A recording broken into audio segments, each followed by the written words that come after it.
Rapaziada, antes de começar o vídeo aí, peço pra vocês deixarem o like e se inscrever no canal aí, que ajuda muito. Rapaziada, aí bora pro vídeo aí do React e bora lá. O Eloy manda pro gol, bateu! Golaço! Golaço! Golaço! Golaço! Golaço! Golaço! O quê? Como? Golaço! Golaço! Golaço! Golaço! É mesmo, é? Golaço! Golaço! Gol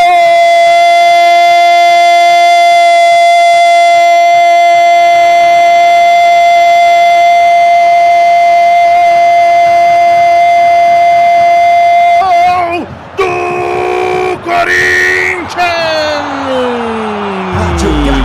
Golaço!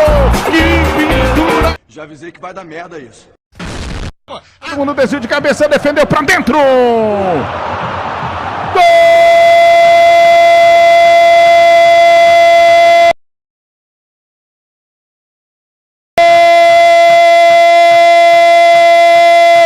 do Atlético Goianiense!